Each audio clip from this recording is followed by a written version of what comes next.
3.4 Feudalism and the manor economy in Western Europe. Once the Roman Empire collapsed, chaos spread across Europe and the Middle East. Trade routes became dangerous and lawless, and the great cities of the empire could no longer gain access to the goods they needed to survive. Cities shrank, knowledge and expertise were lost, and societies turned inwards. Amidst the chaos, security and survival became the highest priority. In response, the Roman elite, and later the chiefs of Germanic tribes and other European leaders, turned to a new economic system, feudalism. Feudalism was organized around independent manors, which consisted of large tracts of land, often thousands of acres, controlled by a lord. Slaves were granted greater freedom and became serfs. Serfs were obligated to work for their lord on his land a certain number of days each year, in exchange for protection and the right to farm a small amount of land for themselves using the lord's tools, plows, and draft animals, oxen and horses. Serfs also had access to common lands where they could farm, graze animals, and collect wood. Thus, there was a degree of reciprocity to the relationship between serfs and lords, even though the relations were highly slanted in favor of the lord. The serf system was more productive and sustainable than slavery.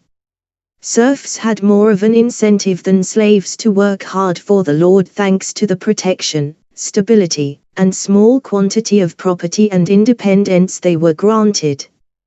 Serfs did not need to be supervised the way slaves did, they had little interest in revolting, and they even had an interest in fighting for their lord to protect their own land and house from invaders.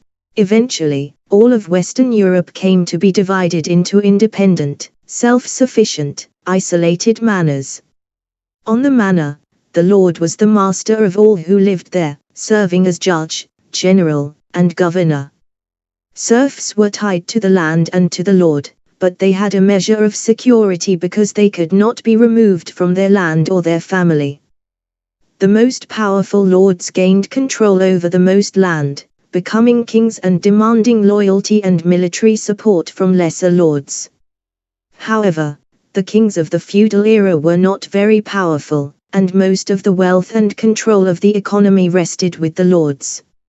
Like the agriculture-based empires of the Fertile Crescent, feudalism was a system in which resources were allocated by authority and tradition.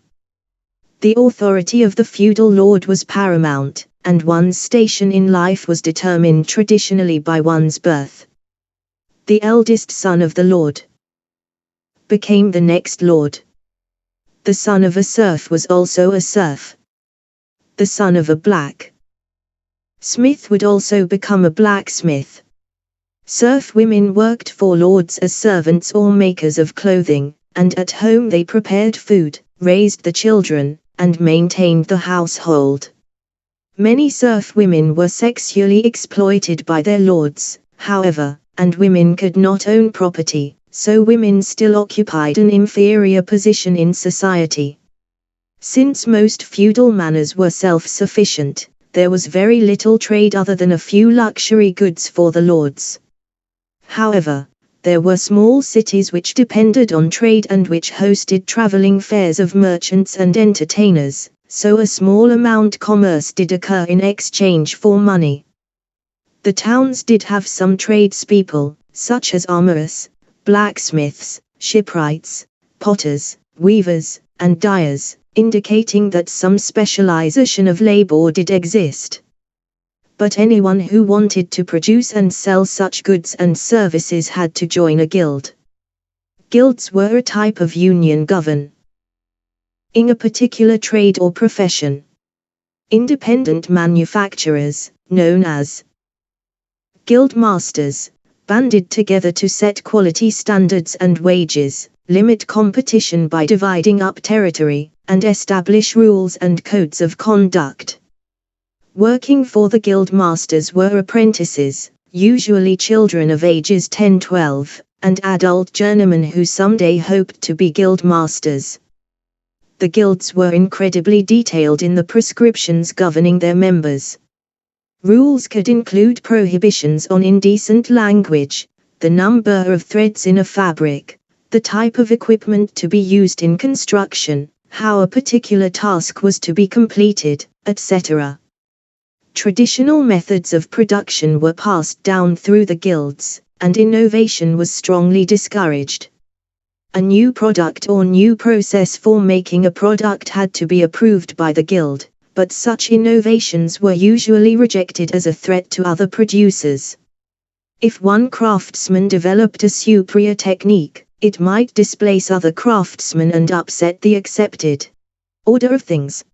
In a society that prized safety and stability above all else, this was unacceptable, so any deviation from approved procedures often resulted in imprisonment, torture, or even death. The emphasis was clearly on maintaining the status quo and resisting change. Unsurprisingly, given that the utilization of new techniques could lead to dire outcomes, very little innovation occurred during the feudalist era. Over these 1,000 years, there were only a handful of major innovations: clocks, the blast furnace, eyeglasses, the spinning wheel, and the printing press being among the most important. In this system of decentralized manors, the Catholic Church was the largest owner of land. As a result, the Catholic religion played a huge role in shaping society and its values.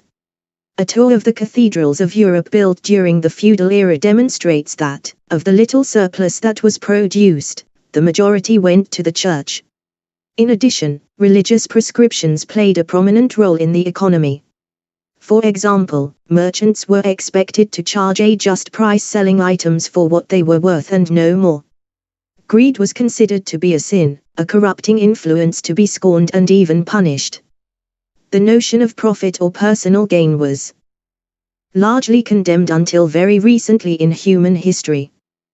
In fact, moneylending was considered to be so sinful under Catholicism that moneylenders were to be excommunicated from the church. The prohibition against moneylending was grounded in the New Testament of the Bible, which condemned usury.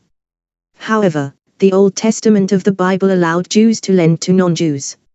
As a result, many European Jews, barred from most professions by guilds and prohibited from owning land, turned to moneylending to Christians in order to make a living.